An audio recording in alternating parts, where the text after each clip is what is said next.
Bom dia, bom dia, bom dia, bom dia Garopaba. Estamos ao vivo, mais uma transmissão do Bom Dia Garopaba. Estamos no ar, 8h58.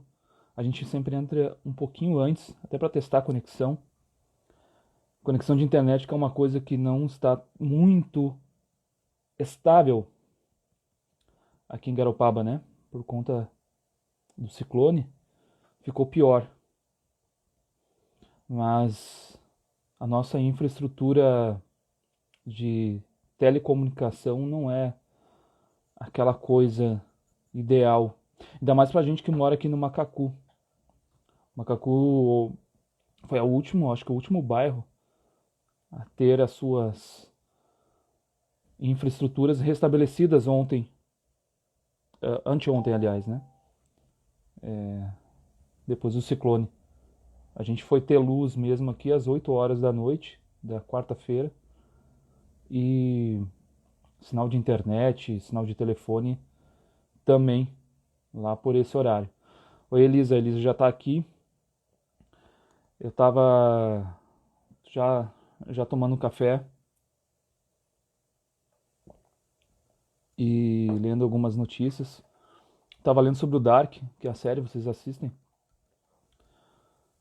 E eu e a Grazi já maratonamos a terceira temporada, olhamos tudo, não aguentamos. A gente olhou em 2 dias.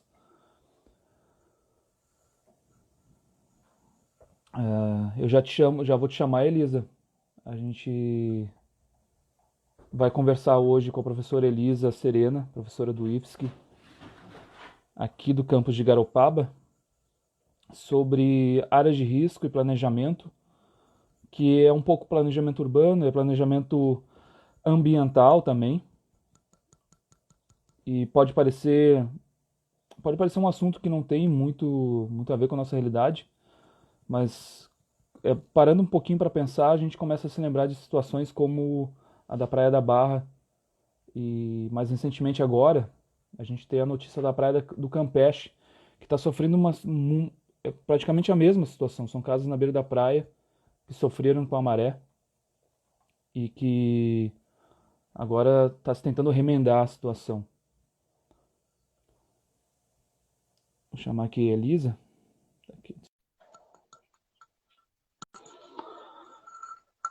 O pessoal já está entrando aqui, a gente vai. E aí, Tafa, bom dia. Bom dia, Gabi. Bom dia, Elisa.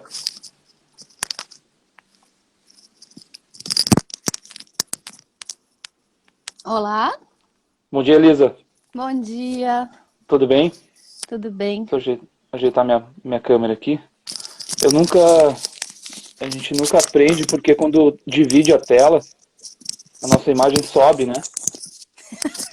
A gente tá aparecendo bem, a outra vez eu tava aparecendo só a minha testa quando eu começar a conversar com o Tafa. Na testa não, meu queixo. Eu, eu tava lendo aqui, Elisa, antes da gente entrar no nosso papo, uma notícia que saiu agora no Diário Catarinense, deve estar na capa do impresso, eu tô olhando na internet, que Santa Catarina atingiu a taxa mais alta de ocupação das UTIs durante a pandemia. É uma situação bem preocupante, né? Ainda mais para nós aqui de Garopaba.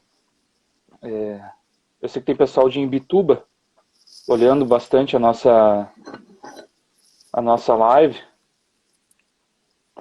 mas Garopaba não tem hospital, então precisa recorrer ou a Imbituba, ao Tubarão, ou a Floripa, ou ao Regional de São José, que também estava no limite, e a região sul aqui, a gente ou foge para Grande Florianópolis ou recorre à região sul, né?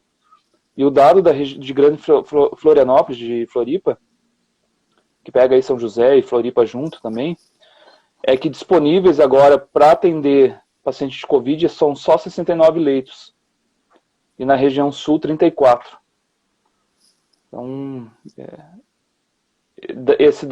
trago esse dado para dizer ao pessoal, fique em casa, se puder. Né? Fique em casa. Saiam só para o essencial.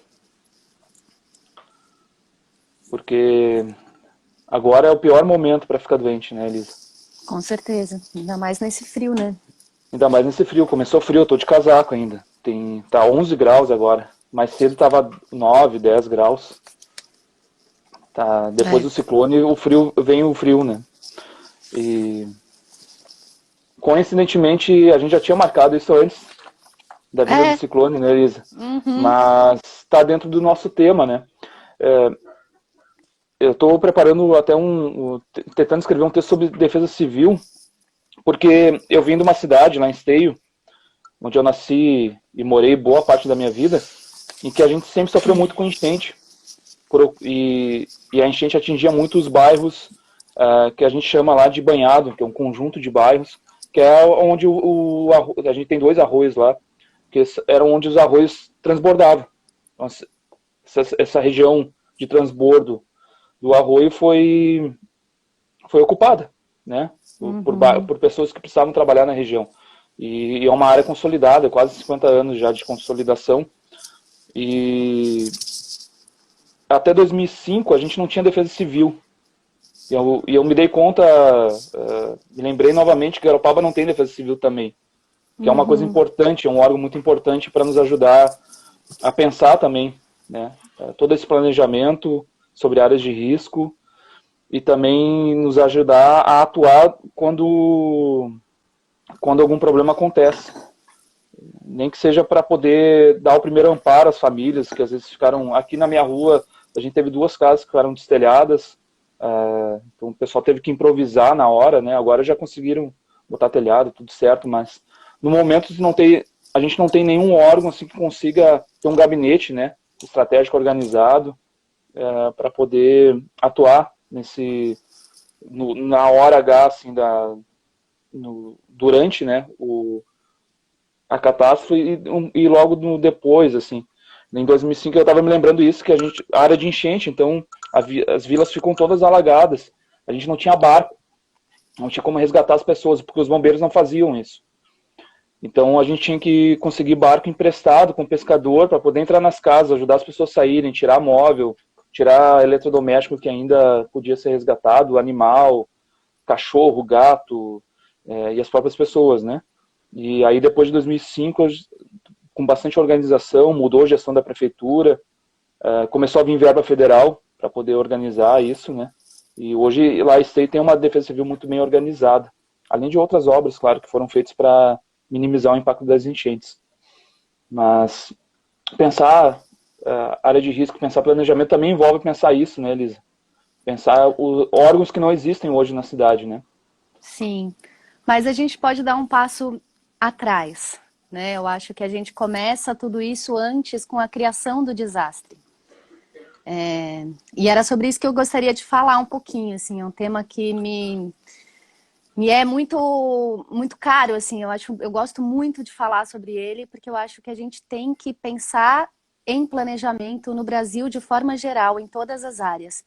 E é uma coisa que falta muito, porque eu acho que falta na nossa própria educação, né? A gente pensar em planejar. Porque, até no que você falou, Rodrigo, é bem interessante. O lugar onde alaga, lá na sua cidade, se chama Banhado. Por que é que o bairro se chama Banhado? O que havia lá antes de haver um bairro, né? E, bom, então eu vou começar a minha fala, assim, sobre a importância do planejamento, né? Por que que a gente planeja? Quando a gente vai construir uma casa, a gente tem que planejar. Para planejar, a gente vai olhar o terreno, a gente vai ver para que lado que está o sol, né? A gente vai ver qual que é o melhor lugar no terreno para colocar essa casa. E para construir, a gente também vai pensar quais que são os materiais. A gente não vai fazer o contrário, né? Vai lá na loja de material de construção, traz um monte de material e vai encaixando. Não, primeiro a gente planeja. E esse planejamento, ele é importante em todos os níveis da nossa vida, né? Se a gente for pensar no território, e aqui em Garopaba é mais importante ainda, por quê? Porque ainda é um município que tem muito espaço livre. E esse espaço livre não é um espaço livre para a gente utilizar da forma como a gente bem entende e cometer os mesmos erros que foram cometidos em outros lugares. Aqui a gente tem um banhado. Se a gente constrói em cima desse banhado, vai acontecer o mesmo que aconteceu lá no bairro Banhado, né, da sua cidade. Sabe que ontem eu fui levar meu carro no mecânico, né? E é perto ali do banhado da Palhocinha.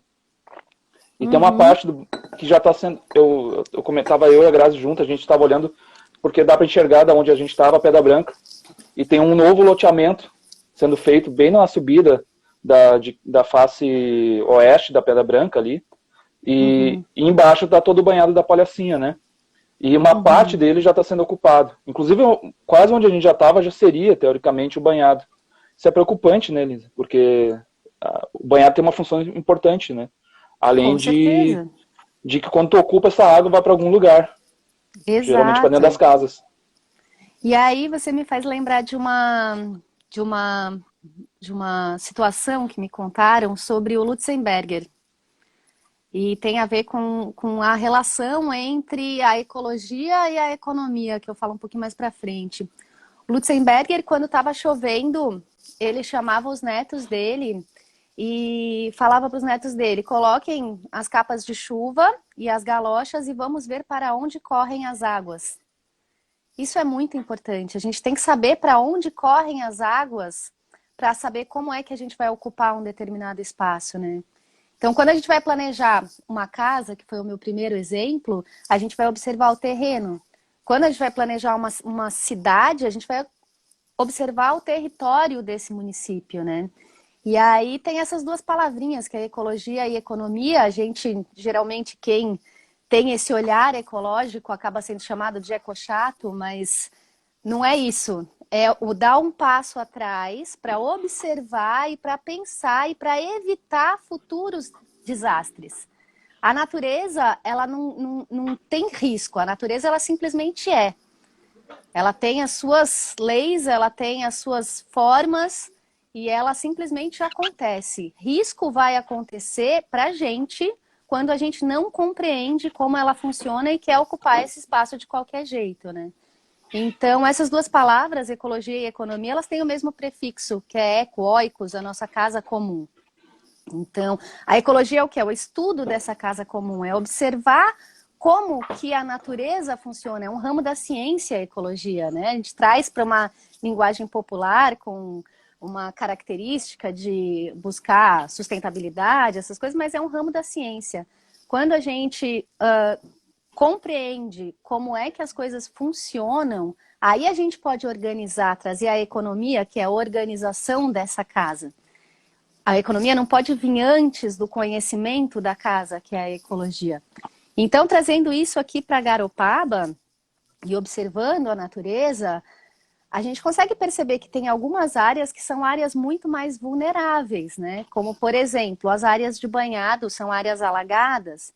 E água, isso é uma coisa que eu também sempre falo em sala de aula, tem alguns alunos meus aí que já devem ter ouvido isso, que água a gente não consegue colocar para debaixo do tapete, né? A água, ela volta, ela sobe, e aí o que vai acontecer? Vai ter enchente em um lugar que não tinha enchente. Por quê? Porque esse lugar tinha seu ralo natural, que eram os banhados. Aterrando os banhados, ocupando os banhados, é o mesmo que a gente tapar o ralo quando a gente vai tomar banho. Essa água, ela vai subir e vai gerar enchente em um lugar que não tinha enchente. Isso é o caso dos banhados, mas a gente tem também o caso dos rios. E aí é interessante, eu até trouxe aqui um exemplo para vocês, para relembrar, porque às vezes a gente esquece. Tem um riozinho que passa ali no Vale do Panorâmico, que se chama Rio Garopaba. Eu não sabia o nome desse rio, sabia o nome da rua, mais ou menos, né, que é a Rua do Valão. Ontem eu perguntei para a Claudete Medeiros, queria agradecer muito a Claudete por ter me passado essas informações, agradecer A também Claudete tem uma memória legal de lugares que deixaram de existir, né? Sim, ela e várias outras pessoas, inclusive ela foi atrás de outras pessoas, o Fernando Bittencourt também trouxe algumas informações Sim. muito interessantes sobre esse rio, que o nome desse rio é Rio Garopaba, olha só. E porque ele passa bem no meio da cidade e ele vinha serpenteando, como qualquer rio, né? Os rios, eles têm esse formato que vai serpenteando e eles têm uma área que a gente chama de área de várzea, que é essa área que alaga quando chove muito, né? E que depois acaba gerando enchente quando a gente ocupa as margens. E esse rio, ele foi canalizado por volta dos anos, na década de 90, a gente não conseguiu achar exatamente quando é que foi, mas foi na década de 90 que esse rio foi canalizado, bem ali onde ele passa pelo Panorâmico e indo para a cidade, ele deságua ali bem próximo do centro histórico. Em 2019, teve uma chuva muito grande aqui, e o que aconteceu ali? Na tal da Rua do Valão, onde o rio está canalizado, encheu, chegou nas águas, né? Nessas mesmas chuvas, teve um grande movimento de massa na Silveira, logo debaixo da Ecovillage. Tiveram também ocorrências no Macacu, no Siriú, em diversos lugares. E todos esses lugares, se a gente for observar, são áreas consideradas áreas de risco, e inclusive que já são protegidas lá desde 1960, quando foi criado o Código Florestal. Que muita gente hoje em dia fala, não, o Código Florestal é de 2012. Não, o Código Florestal não é de 2012. As mudanças no Código Florestal são de 2012. O código vem lá de 1960. E no primeiro Código Florestal, as margens de rios já eram protegidas. E por que elas são protegidas? Para proteger o rio, para proteger a biodiversidade, não sei o que, também, mas principalmente para proteger a gente. Porque observando os rios, a gente sabe que essa área, quando chove, ela vai ser alagada e vai alagar as casas. A mesma coisa, declividade maior do que 45 graus, é a APP. E a gente vai lá e constrói nessas áreas. E assim, dependendo Exato. da construção, ela traz mais risco ou menos risco. A mesma coisa, a restinga. Por que a restinga, né, na beira-mar ali é protegida? Porque o mar sobe e é um movimento natural ali, é uma área de deposição e de retirada de areia, né? O mar sobe, ele tira areia, depois ele traz areia de volta, depois ele tira, depois ele traz de volta. Se tem uma casa ali, o que ele vai tirar? Ele vai tirar a casa, né? E essas áreas já são protegidas por lei. Então, assim, essas áreas serem ocupadas já não deveriam ser ocupadas porque é uma coisa ilegal. E se a gente pensar, assim, antes da lei, né, na lógica, na observação, observando essas áreas, são áreas que não devem ser ocupadas. Por quê? Porque você vai estar criando um risco de desastre. E aí, quando eu falo em criação de risco de desastre, só rapidinho, deixa eu só falar uma coisa rapidinho. Quando eu falo em criação de risco de desastre, eu queria citar aqui uma pesquisadora que está agora morando aqui na nossa região também, que faz doutorado comigo na UDESC e que depois ela pode falar também, Rodrigo, sobre isso, que é a criação da vulnerabilidade, né? Que esses desastres muitas vezes estão ligados com as próprias questões sociais, né? Que é a Ana Franco, queria agradecer a Ana também, que me mandou aqui o projeto dela de doutorado, que tem um monte de dados sobre esse assunto, que é a criação de vulnerabilidades. Fala, Rodrigo. Não, tá muito boa a tua fala, Elisa. Inclusive, já tem professores aqui, colegas, a Júlia está aqui também. Mas tem alunos teus, né, que devem estar com muita saudade, e inclusive alguns ex-alunos, que pela distância da pandemia estão tendo a oportunidade de ter uma aula sobre ecologia. Eu só queria fazer uma parte, na verdade, um complemento na fala, porque é importante falar isso, lembrar isso, que a lei ambiental, ela existe, claro, para proteger o meio ambiente, e a gente faz parte disso.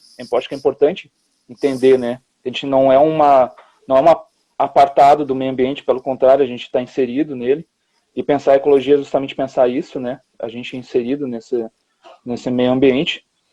Mas ela também, a lei ambiental é para nos proteger e para evitar o que gera um passivo ambiental, mas um passivo econômico também para o município. Exatamente. Porque eu vou voltar com um exemplo lá de Esteio, por exemplo, que são comunidades muito pobres, né? Então entra a questão da vulnerabilidade social, mas hoje, para o município resolver o seu problema, ele precisa construir um novo banhado, que são essas grandes bacias de contenção. Então, e isso é um gasto público gigantesco. E a cidade lá, por exemplo, não tem mais área livre para isso. E aí faz como? Né? Ou seja, não é inteligente a gente destruir uma área que a própria natureza criou para resolver o problema da dinâmica. Problema não, né? Para dar conta da dinâmica da água, porque a água segue. O mar vai seguir pelo caminho. A gente tem a situação do Campeche, agora a gente tem a situação da Barrinha. Não adianta fazer arrocamento. o mar vai continuar seguindo, fazendo aquele caminho, porque é natural dele, né? Então, a lei ambiental, ela existe também para prever isso, né? Não construam aí, não ocupem essa área, porque isso depois vai gerar um gasto para o município, né? E também um risco para as pessoas gigantesco. Às vezes é mais barato a gente evitar ocupar essa área do que depois lidar com esse passivo que é gerado, Sim. né? Com essa ocupação irregular. Sim, e assim, até vi que tem gente de São Paulo que está aqui também, e eu também trago, eu venho de São Paulo também, já estou fora de lá fazem muitos anos, Que sofre muito com as mas enchentes, né? Os alagamentos. exatamente. E tem um curta-metragem que fala sobre essa história e é bem interessante, se chama Entre Rios. E ele mostra como São Paulo foi um lugar que a cidade cresceu entre rios, né, que é o próprio nome do documentário, e em cima de grandes áreas de várzea. Então, hoje em dia, com certeza, os rios eles voltam para os seus lugares, eles tomam de volta a sua área de várzea, independente do que tem em cima. Ele não vai pensar se tem gente, se tem casa em cima. Ele simplesmente reocupa a sua área, né? E aí vem aquele discurso, ah, não, tem enchentes em São Paulo porque os bueiros estão tapados. Bom, pode ser que alguns bueiros estejam tapados, mas não é só isso, é porque tem um rio correndo ali embaixo.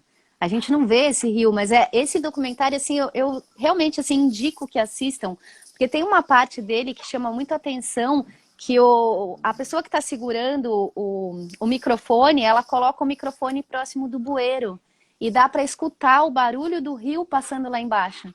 Então o rio não deixou de passar ali, ele está passando. Quando chove, ele reocupa a sua área de várzea e, infelizmente, gera um prejuízo gigantesco. E esse prejuízo não é só em dinheiro, né? Tem pessoas, tem vidas humanas envolvidas nisso, né? E a gente está num lugar que ainda não sofre esse tipo de problema, mas que pode vir a sofrer. E aí quem paga por isso? Quem ganha e quem paga, né? Quem ganha o bônus e para onde é que vai o ônus? Quem É ganha o porque, bônus é geralmente o construtor, né? Ou quem exato. ocupa a área, ou quem vendeu, né? E o ônus Não, vai vir para quem? Vai vir para a gente, vai vir para os quem mora, contribuintes. quem mora aqui, né? Quem vive Exatamente. aqui. A gente tem dito, assim, nas conversas de pensar, planejar, pensar o futuro da cidade, pensar que cidade a gente quer daqui para frente, porque é pensar, se debruçar sobre isso é planejar a cidade, né? Isso. Que Garopaba ela não pode ser um cassino, onde as pessoas vêm aqui fazer apostas e quando ela ganha, ela leva o ganho para fora e quando a banca quebra, a gente que fica com prejuízo disso, pagando. Né? Até a Claudete Com lembrou, isso é uma certeza. coisa que me surpreendeu, assim, quando eu me mudei para Garopaba, a gente está fechando 4 anos já morando aqui, que as áreas de risco lá na região metropolitana de Porto Alegre são ocupadas geralmente por pessoas mais pobres. São comunidades carentes, de alta vulnerabilidade social. Aqui não. Aqui tu vê o morro sendo ocupado por casarões, né? Que isso que a Claudete falou, assim, é construído por uma elite econômica que nem mora na cidade. Só usa a cidade para explorar ela, para investir, como se a gente fosse uma bolsa de valores, né? Assim, a Uhum. cidade é uma grande bolsa de valores e tu vem aqui investir teu dinheiro, que tu não tem que fazer com ele. Boa parte dessas casas ficam desocupadas, a cidade está virando uma cidade fantasma, né? E gerando esse passivo ambiental e econômico. Eu ia falar mais uma outra coisa, agora na digressão aqui eu acabei me perdendo. Mas isso é importante da gente pensar, né? O futuro da cidade, que cidade a gente quer daqui para frente. Porque talvez pensar assim, me lembrei agora, pensar que é um investimento importante para a cidade, porque tu vai construir uma casa, então tem a arrecadação, tem um turista que vai vir para cá, que vai, né, na temporada do verão, vai fazer seu veraneio aqui, vai gastar na cidade. Será que a gente está botando na balança para saber isso, justamente isso que tu falou? Assim, qual é o retorno financeiro que a gente tem, né? Porque daqui Uhum. as casas, por exemplo, da Barrinha, de novo, qual é o gasto público que a gente vai ter que ter naquele local? Compensa aquelas casas ali, o retorno que elas dão? Né? Ou, por exemplo, construir loteamentos daqui para frente no banhado da Palhocinha, já existe um, inclusive, né? Que pegou uma parte ali do banhado. Uhum. Qual é a compensa esse tipo de desenvolvimento econômico para a cidade pensando daqui para frente, porque essa uma hora essa conta chega, né? Como é o caso, por exemplo, da Lagoa das Capivaras, que está chegando, tem responsabilidade da gestão atual e das gestões que são mais recentes. Mas isso é um problema que começou a ser semeado lá há 30 anos atrás, com a ocupação do entorno de toda a bacia hidrográfica, né, da lagoa. Acho que é importante a gente começar a pensar isso, assim, o que compensa economicamente para a gente esse tipo de ocupação, né? Por isso que eu quis fazer esse debate contigo, Então, porque para mim é essencial assim, para o futuro da cidade. eu acredito que a gente aqui em Garopaba tem uma boa oportunidade de inovar, sabe? Porque ainda tem, como eu falei lá no começo, ainda tem muito espaço. A gente ainda tem os serviços ecossistêmicos, que são esses serviços que a natureza nos dá de graça. De graça não, né? Na verdade, se a gente alterar, o que vai acontecer? A gente vai ter que dar um jeito, criar uma nova tecnologia que nunca vai ser tão boa como aquela que vem da própria natureza, né? Então a gente tem isso, a gente tem o ralo natural da cidade ali nos banhados, a gente tem ainda as nascentes correndo nos morros, a gente tem ainda um lençol freático aqui embaixo da planície arenosa, como, né, o João falou na semana passada, né? E então, o que a gente pode fazer para planejar um crescimento da cidade? Porque as cidades estão crescendo, não tem como parar. Mas como que a gente pode fazer para planejar isso, mantendo esses serviços ecossistêmicos, né? E eu vi ali que a Júlia falou uma coisa e me perdi.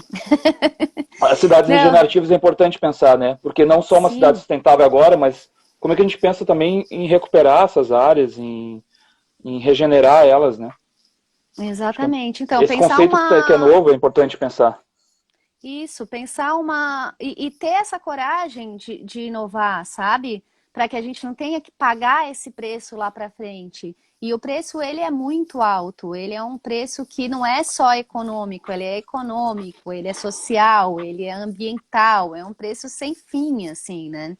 E enfim, sobre essa questão do planejamento, se a gente tiver um bom mapa mostrando, né, onde estão esses serviços ecossistêmicos, como é que eles funcionam, a gente vai conseguir desenhar uma cidade pensando nele e não ir fazendo a cidade ir crescendo por cima dele de qualquer forma, né?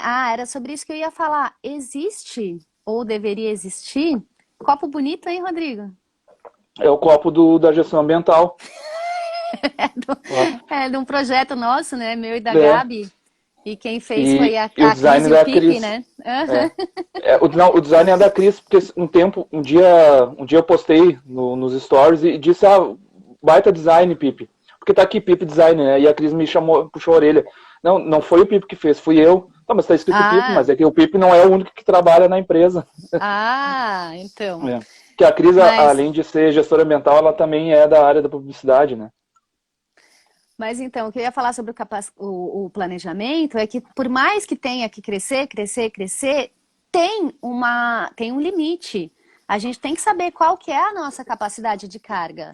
Não dá para a cidade crescer porque tem que crescer, porque tem que ter o crescimento econômico, blá, blá, blá. Inclusive, né, pensando até na própria história das cidades regenerativas, além de ter uma capacidade de carga, além de ter esse limite de crescimento da cidade, também tem uma ideia global de limite desse crescimento econômico, né? Inclusive, tem muita gente dentro dos cursos de economia, né? Tem muitos economistas que já estão falando sobre um decrescimento, um projeto de decrescimento econômico. O que é isso? É a gente pensar uma nova economia, uma economia diferente, que não venha como um trator por cima da gente e destruindo coisas que depois, assim, há muito tempo, né, que a gente já está percebendo que essa ideia de que a tecnologia vai conseguir resolver todos os nossos problemas, a gente já viu que não é assim,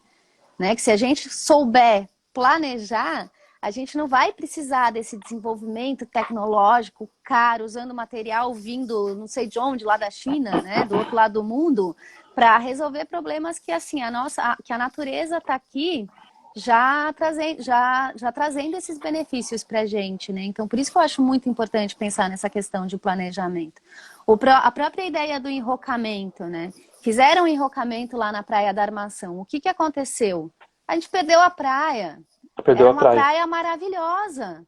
Então, além de tudo, você perde atributos que vão trazer valor até para o próprio turismo, que é a menina dos olhos de Garopaba, é o turismo, né? Então, se você começa a destruir essas belezas naturais que a gente tem aqui e gerar desastres através desse aumento dos riscos por conta da ocupação de áreas que não eram para ser ocupadas e que já, né, eu sempre falo, elas já são protegidas por lei, não precisa fazer nova lei para proteger. Só precisa pensar em respeitar as leis que já existem e fazer um planejamento racional, né? Também se fala muito que o pessoal ecologista é muito... qual que é a palavra que eles usam? Utópicos, né? São muito utópicos, não sei o quê, mas não é isso. A gente é bastante racional. O que a gente está fazendo? A gente está observando a natureza, observando esses limites que ela impõe para a gente, dizendo, olha, daqui para frente não dá para ir. E assim, outra coisa que eu sempre falo em sala de aula, já que eu tenho um monte de aluno aí que está assistindo, é que eu não tenho bola de cristal e eu não gosto que as previsões que eu faço dão certo. Mas, trabalhando na área ambiental há mais de 20 anos, o que a gente percebe? Que a gente brigou por conta de uma série de questões. Muitas vezes o poder econômico veio e passou por cima da gente. E o que aconteceu? Exatamente o que a gente falou. Então, o bairro do Campeche, ele é um exemplo, né? Lá, há 20 anos atrás, a gente estava discutindo a expansão da cidade de de Florianópolis, ali para o bairro do Campeche, e a gente brigou, que não queria aqueles predinhos na beira da orla, que não dava, que não tinha capacidade viária ali para aguentar aquilo, que não tinha saneamento básico, e que o que ia acontecer? Que a gente ia perder a vista da praia, né? Então isso realmente aconteceu, as pessoas que estão mais para cima só veem prédios, onde antes os pescadores viam a praia dali de cima. Eu trabalhei com pescadores no meu mestrado, e eles passavam por aqueles caminhos da Restinga que chegavam à praia, e como a parte onde tem a avenida ali, ela era um pouquinho mais alta, eles conseguiam ver o mar de lá de cima. Hoje não dá mais, hoje tem prédios ali na beira da orla. E o que aconteceu? Todos os anos, riozinho impróprio para banho. Era uma coisa que há 20 anos atrás era inconcebível. Ninguém iria imaginar o riozinho que tem aquele mar aberto impróprio para banho. E aconteceu. Então, assim, o que a gente está, né? O que a gente defende quando a gente está defendendo esse planejamento bem pensado, esse planejamento onde a gente consiga fazer um bom diagnóstico do que a gente tem de capacidade de carga antes de fazer as obras, enfim, a gente está defendendo que lá para frente a gente não venha a ter os problemas que a gente sabe que já existem. Né? Então, a gente já tem um exemplo das cidades, a gente já tem um exemplo do que é cidade que tem alagamento. Aqui em Santa Catarina, não precisa chegar lá em São Paulo. Eu falei sobre o exemplo de São Paulo, mas a gente pode falar sobre Blumenau. Né? É uma coisa gozada isso, né? Porque a gente tem capacidade de olhar para o futuro, olhando experiências concretas em outras cidades. A gente tem o exemplo da pandemia. A gente sabia o que ia acontecer porque tinha experiências concretas acontecendo na Itália, na Espanha, né, no resto do mundo, nos Estados Unidos, no Reino Unido. E por algum motivo a gente ignora isso, né? E segue repetindo as mesmas ações. Por exemplo, do enrocamento. Queria inclusive fazer isso, e eu acho que é importante. A Claudete falou assim, é importante ter a consciência ecológica, né, das pessoas. Eu até me parece que a população em geral tem consciência disso e tem uma preocupação. Talvez o que falta é o poder público ouvir elas. porque em Bituba, ali no calçamento da Praia do Rosa, em que tem um envolvimento do Conselho Comunitário, ela conseguiu reverter a ideia do enrocamento, que também queria se fazer isso, né, para lidar com uma área degradada. De novo ia se repetir, e aí se usou inclusive o exemplo da Praia da Armação, né, em que acabou com a praia. Imagina fazer isso na Praia do Rosa, o impacto econômico que tem disso. Por uma falta de planejamento e às vezes até de tentativas de conseguir usando técnicas antigas que já estão superadas, porque já se mostrou que não são efetivas em determinadas situações, né? Uhum. E aqui também, né, surgiu a possibilidade de fazer o engorde de praia, né, ali na Praia da Barra, e é outra forma de jogar dinheiro, literalmente, você pega o dinheiro e joga fora, porque você vai, coloca areia, o mar leva embora. Aí lá vai o poder público, coloca areia de novo, lá vai o mar e leva embora de novo, né? E quem é que está pagando para aquela praia continuar existindo? Na verdade, não é a praia continuaria existindo de qualquer jeito. É para aquelas casas continuarem existindo na beira de uma praia muito Assim, bonita. Quem tu está comete um pagando outro isso crime são ambiental todos para os manter um crime ambiental contribuintes, anterior, né? né? Exatamente. Então, E isso é muito complicado, assim, a gente tem que pensar sobre isso, né? Sobre essa questão da onde a gente vai ocupar e como a gente vai ocupar. E é interessante porque já tem bastante gente pensando, sabe? Já tem bastante gente, inclusive dentro dessa proposta regenerativa, né? Das cidades regenerativas e tudo mais. Mas aqui a gente está um passo antes da regeneração. A gente tem ecossistemas ainda funcionando. A gente não precisa tirar eles dali para depois ter que regenerar, não, é antes disso. É deixar eles ali e pensar nesse crescimento de uma forma diferenciada. Eu acho que tem que acabar com essa ideia de ocupar áreas que a gente vai estar criando um risco, né, para toda a nossa sociedade. Imagina o risco de enchente. O risco de enchente é para todos, não é para meia dúzia.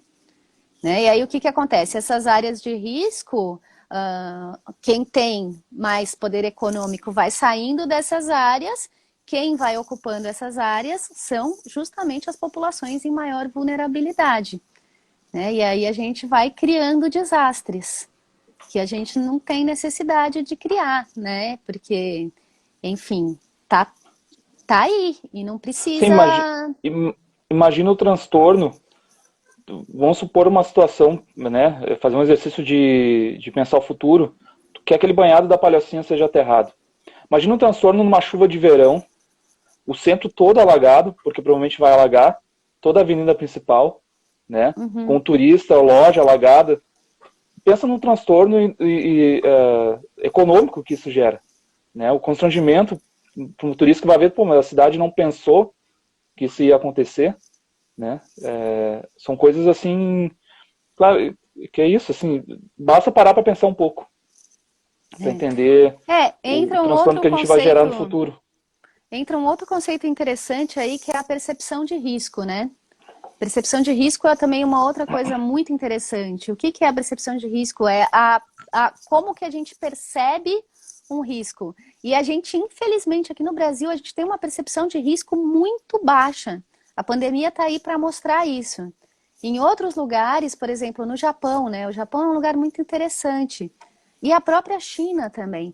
Lá, se vocês observarem imagens de antes da pandemia, no Japão, por exemplo, imagens de criança na escola, sempre tem uma criancinha que está de máscara. A gente agora começou a usar máscara aqui agora. Eles já usam máscara lá faz tempo. O que é essa criancinha que está de máscara? Essa criancinha que está de máscara é aquela que já está com sintomas gripais. Ela não vai para a escola de qualquer jeito. Ela vai para a escola de máscara para não passar para os outros. O que é isso? Isso é percepção de risco. É perceber que tem uma doença que é transmissível e que a gente não quer que transmita. Aqui o que a gente faz? Eu mesma, assim, eu me coloco nessa posição. Eu já fui dar aula, assim, dias que era para eu estar de cama. E eu levantei e fui lá dar aula. que é isso? Eu estou colocando pessoas em risco de contrair aquela doença e, assim, é gripe, mas e daí? É gripe, eu posso estar em contato com uma pessoa que está com o sistema imunológico mais debilitado e que pode ter problemas maiores, né? Então, quando a gente traz essa ideia da percepção de risco para o meio ambiente, é mais complicado ainda, porque não são respostas rápidas. Então, quando a gente tem conhecimento, você sabe que em um determinado lugar, quando chove, o rio vai ocupar ali a área de várzea e tudo mais. Só que quando ele para de chover, a gente tem uma memória muito curta, né? Quando ele para de chover, o que acontece? Ah, nossa, que lugar lindo, com esse riozinho lindo passando aqui na frente, super legal. Vamos fazer uma rua aqui do lado e vamos ocupar essa área. E quando chove, ele volta, ou seja, a gente esqueceu aquele risco. Né? Então a gente tem que pensar nisso, nessa questão da percepção de risco. A gente viu o que aconteceu em outro lugar. A gente vai repetir a mesma coisa aqui, achando que aqui vai ser diferente? Por que que aqui vai ser diferente? Não, a gente vai estar correndo o mesmo risco que aquelas pessoas naquele lugar correram e que acabaram chegando a um desastre. A gente pode evitar esse tipo de coisa, né? E aí eu acho, assim, eu sou apaixonada por essa questão do ser humano, né? Como que o ser humano, ele tem uma capacidade praticamente ilimitada de conhecer, né? De ter conhecimento, de pensar, de fazer associações, né? De interpretar. Então, por que a gente não usa isso? Por que a gente não faz com que isso chegue na maior quantidade de pessoas possível para que a gente consiga, de fato, agir como ser humano na natureza, né? Não agir sem pensar. A gente pode pensar, a gente pode prever. Se a gente prever, a gente tem que aplicar isso. E aplicar isso no planejamento de uma cidade é muito interessante. A gente pode chegar numa proposta de cidade em que a gente tenha um ambiente equilibrado, em que a gente tenha um bom acesso à saúde, em que a gente tenha um bom acesso à educação e o que todo mundo busca, pessoas felizes. Né? Enfim, acho que é isso. Como fala o Jorge Furtado naquele documentário da Ilha das Flores, que provavelmente já deve ter visto algumas vezes, que nós somos um animal com telecéfalo desenvolvido e polegar opositor, e isso nos abre um mundo de possibilidades, e inclusive ele traz isso para questionar a situação, né, da pobreza, e tem pessoas que catam comida junto com os porcos, enquanto outros estão comendo e desperdiçando, que também é um pouco de pensar na coletividade e planejar as coisas de forma coletiva, né? Porque isso que tu falou, assim, de a gente sair de casa às vezes doente, às vezes nos falta um pouco de pensar de forma coletiva, né? De entender qual é o nosso papel e nosso impacto no todo, né? Talvez falta pensar a coisa de uma forma mais holística também. Tu falou da questão assim, de ser eco-chato, do ambientalista geralmente é alguém que é visto como uma pessoa utópica, né? Que vive no mundo das ideias, não pisa no concreto. E aqui eu acho que é legal sempre a gente trazer uma ideia, assim, deixar claro que não é contra o desenvolvimento, né? Não é contra construir. Porque tem essas duas correntes, né, ambientalistas, do conservacionismo, né, quem defende uma conservação, e dos preservacionistas, né? A gente defende muito mais uma situação de conservação em que o homem está inserido no meio ambiente e pode conviver, né, dentro do meio ambiente. Claro que tem áreas que precisam ser preservadas e intocadas, mas o que está se propondo aqui é planejar e pensar assim, tem áreas que tu não pode construir e, portanto, tu precisa, se a gente tem que construir, seja para ter uma pousada, para garantir a questão de habitacional, claro que, em geral, as construções aqui de Garopaba não vêm nesse sentido, né? Não é para garantir moradia para as pessoas, é mais para especulação imobiliária mesmo, e para ampliação de patrimônio, mas se tem essa necessidade, bom, tem essas áreas, né, que são para construir, o resto não dá, por essas razões, né? Eu vou assim, puxar o peixe para minha brasa aqui, como condutor ambiental. Eu gostaria que a cidade vivesse só do ecoturismo, né? Porque assim, Garopaba tem um grande potencial para isso. Às vezes a gente olha, eu não sei se tu já foi para Cabo Polônia, Elisa. Já. E eu olho aquelas fotos antigas, claro que não tem como voltar no tempo, mas eu olho as fotos antigas de Garopaba, só como uma colônia de pescadores, e penso, bom, a possibilidade, o potencial que Garopaba tinha de ser um Cabo Polônio também e um patrimônio da humanidade, como é Cabo Polônio hoje, né? E vivendo do turismo e ganhando dinheiro com isso. E também é possível ganhar dinheiro com esse tipo de turismo, né? Acho que é importante a gente começar a trabalhar desde agora, que a gente tem nosso maior ativo econômico, que é o nosso recurso natural aqui de Garopaba. Não só do ponto de vista da exploração do turismo, que a gente ganha muito mais dinheiro. Isso já tem estudos que apontam, levantamentos que apontam que a gente ganha mais dinheiro com a floresta de pé, né, do que com ela derrubada. O retorno econômico é muito maior para o país. Mas também do ponto de vista de sobrevivência. Eu acho que foi a Amanda que comentou que quando tu aterra um banhado, tu impacta o lençol freático. Né? Então, sem água a gente não sobrevive. O que vai fazer o que depois quando não tiver água? Aqui no Macacu a gente sempre tem uma preocupação muito grande com a ocupação do topo dos morros, porque as pessoas estão cada vez mais subindo, né? E com isso vão impactar as nossas nascentes das cachoeiras, que é a nossa única fonte de água. Imagina o gasto público disso para depois já que a gente contaminou, e o ser humano parece que é o único bicho que contamina, polui a água que bebe e o ar que respira, né? Não tem sentido racional, não é um sentido lógico, nem de comportamento animal. Imagina o gasto público que a gente teria que ter para bombear água, por exemplo, lá das areias do Macacu, aqui para o Macacu, que é uma região mais alta. Então, é muito mais barato para o município planejar antes a sua ocupação, né? Que é uma ocupação, hoje não é nem para suprir as necessidades habitacionais.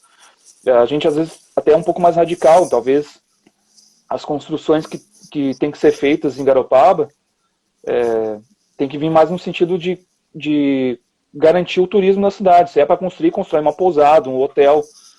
Não um loteamento que vai ficar ocupado 1 mês, 2 meses do resto do ano, e o resto do ano fica desocupado, com todo o impacto que ele gera, né? A gente pensa, claro, no impacto do recurso natural, do recurso hídrico, para a gente sobreviver e viver aqui, mas às vezes para essas pessoas o que vale é o discurso econômico, né, Elisa? Então, Rodrigo, não tem sentido para eles, né, economicamente também, para a cidade. Você me fez lembrar um livro que por acaso está aqui do meu lado e que é muito interessante para todo mundo também que tem interesse nessa área, que é um livro do Lutzenberger. Esse daqui se chama Garimpo ou Gestão. Ganhei esse livro de uma pessoa muito querida e ele fala justamente sobre isso, assim, a diferença entre... Ele faz um paralelo entre o garimpo, que vai ocupar uma área, vai retirar toda a riqueza dessa área, vai gerar riqueza só para o dono ali do garimpo e vai gerar uma miséria enorme para todos, né? Vai gerar uma miséria tanto para o próprio garimpeiro que vai viver naquela situação, né, aquelas imagens da Serra Pelada que a gente tem na mente, né? E vai gerar um baita de um impacto ambiental para o lugar, vai deixar um lugar seco, sem todo o ecossistema que tinha ali, né? Vai acabar e tudo mais. Então, isso seria a situação de garimpo, e a outra situação seria a situação de gestão, que é essa situação de planejamento. É como que a gente planeja para manter a riqueza no lugar, né? Não para garimpar, tirar dali, sugar o máximo que eu consigo. Não, eu quero manter essa riqueza nesse lugar, né? E eu acho que tem tudo a ver com isso que você está falando, né? De manter a riqueza de Garopaba em Garopaba. Então, manter a cidade saudável, né? Sem criar novos riscos, sem criar uma possibilidade de desastres que, no final, vai impactar a nossa própria vida dos habitantes desse lugar, né? Ao invés de fazer isso, não, vamos pensar como é que a gente pode fazer para desenvolver, para que todo mundo que está aqui tenha emprego, para que todo mundo consiga, porque a gente tem esse problema também, né? O próprio turismo traz esse problema da sazonalidade. Tem uma época do ano em que as pessoas, tem muita gente que fica em situação de vulnerabilidade. A gente não enxerga, agora na pandemia a gente está enxergando muito melhor isso, que tem muita gente aqui em Garopaba que está em situação de vulnerabilidade nessa época do ano. Mas todo ano tem. Eu lembro quando eu vim esse modelo cá, de turismo um modelo de turismo voltado para a especulação imobiliária, né? E que aí vive só no verão, basicamente, né? Quando eu vim para cá em 2011, eu lembro que a então secretária, não lembro secretária do que ela era, a Micheline, que era a esposa do prefeito na época do Carlos Nestor, ela, numa conversa com a gente ali no campus, ela trouxe isso, que no meio do ano tem muitas famílias que ficam em situação de vulnerabilidade, né? Então, como que a gente pode pensar um desenvolvimento para essa região, uma ocupação para essa região que não gere esse tipo de problema para a gente mesmo? Né, que não gere esses riscos a desastres, que é o tema da nossa fala de hoje, né, por isso que eu sempre volto a ele, né, e que garanta uma sustentabilidade real para esse lugar, né. Então, eu acho que é muito importante pensar sobre isso. Um outro exemplo que eu esqueci de falar lá no começo, quando eu estava falando sobre os exemplos das situações que a gente vive aqui em Garopaba, onde falta uma visão do funcionamento da natureza, é a própria estrada ali, a estrada que vai para o Siriu, né, que pega ali as dunas. Sim. As dunas, elas simplesmente existem. As dunas não estão invadindo a estrada porque elas são más e não querem que a estrada esteja ali. Elas existem. Construíram uma estrada no pé da duna, de dunas móveis. O que é o óbvio? O óbvio, a gente sabe de onde é que vem o vento, né? Ali A pega gente tem aí principalmente o vento muito tempo de nordeste. vento Aí, nordeste, né? sim, é óbvio que a duna vai estar tá sempre sendo empurrada para a estrada. E aí, quem é que tá lá tirando areia? E aí tem toda a questão do uso da areia e tudo mais, mas a areia tem que tirar porque a gente tem que trafegar por aquela via. Poderia ser feito de uma forma muito mais interessante, mas é uma coisa que tem que ser feita. Tem que tirar aquela areia de lá. Por que tem que tirar aquela areia de lá? Porque aquela estrada não era para estar naquele lugar. Agora tá, gerou um problema. Gerou um problema que a gente vai ter que ficar lidando com esse problema eternamente. Mas foi um problema que foi gerado por uma falta de planejamento, por uma falta de visão de como é que funciona a natureza naquele lugar. Né? A mesma coisa em relação ao banhado, a mesma coisa em relação ao rio Garopaba e a Rua do Valão. Não era para aquele rio estar canalizado naquele lugar. Teria uma forma diferente de utilizar aquele espaço? Eu acredito que sim, eu acredito que teria. Teria uma forma diferente de utilizar todos os espaços em que a gente não precisasse estagnar o crescimento da cidade, mas que a gente pudesse pensar num crescimento de uma forma diferenciada. Às vezes a gente quer ter num lugar uma cena que a gente viu em um filme ou uma cena que a gente viu em outro lugar. A gente quer importar aquilo para uma determinada área, mas que aquela área não comporta aquilo, porque aquela área é uma área diferenciada. Aqui a gente sabe, não é a primeira vez que a gente tem um problema de ciclone. Eu moro aqui fazem 9 anos. Eu já passei por 3 eventos grandes, grandes mesmo, assim, até aqui em casa caiu uma árvore grande, grandona, um tanheiro. Ela não caiu no telhado do vizinho porque eu tinha outras árvores que seguraram ela. Mas no outro que teve, voou todas as árvores ali da frente, né? Eu moro num lugar onde tem bastante árvore. Não vou tirar as árvores por conta disso, mas eu sei que acontece isso. Então eu não posso ter eu vou pensar no tamanho da árvore. E vou fazer poda se for necessário. Por quê? Porque eu vou pensar que essa árvore não pode cair nem na minha casa, nem na casa do vizinho. Então a gente sabe que aqui tem esse problema com vento. A gente sabe que aqui tem problema com chuva. Né? Quantas vezes a gente já não pegou, assim, eu lembro foi em 2015 que setembro choveu o mês inteiro, choveu durante 40 dias sem parar. Sem parar, eu lembro exatamente, assim, não parava. Eu lembro da madrugada quando parou e eu acordei no meio da madrugada pensando, que estranho, tá um vazio. Aí que eu percebi, não, é um silêncio. Ah, parou a chuva. Pareceu 100 anos de solidão, assim, né? Aquela chuva que começou e não parou nunca mais. Então a gente sabe que a gente tem esse problema. Se a gente tem esse problema, a gente não pode tapar os nossos ralos naturais, né? A gente não pode ocupar o banhado. A E gente também não o topo dos pode ocupar a morros, né? beira do rio. e o topo de morro, né, que é básico, assim, porque aí vem a questão dos serviços ecológicos. A gente precisa de água. De onde é que vem essa água? Essa água vem da natureza. Como é que a natureza funciona? Bom, tem que ter o lençol freático, tem que ter a nascente e a gente vai lá e capta essa água para o nosso uso. Se a gente seca as nascentes, pronto, não tem mais água. E aí? Aí a gente vai ter que canalizar a água de um rio lá, eu sei lá onde, que eu acho que nem tem mais aqui. Ou a gente vai criar uma super tecnologia para dessalinizar a água do mar e depois mineralizar, né? Porque o saudável da água são os minerais. Então, Exato. são coisas que, assim, não fazem sentido a gente destruir uma coisa que a gente tem, que nos é dada pela própria natureza. E aí, uma frase que eu li esses tempos aí que eu achei incrível, que é uma outra forma de pensar. A gente não faz parte da natureza, a gente é natureza. Se a gente é natureza, esse nosso cérebro, que eu falei agora há pouco, tão evoluído e que pode nos levar além, ele também pode nos enganar, né? A gente não pode cair nessa cilada de achar que a gente é tão inteligente a ponto de conseguir não ser o que a gente é. A gente é natureza, a gente é animal.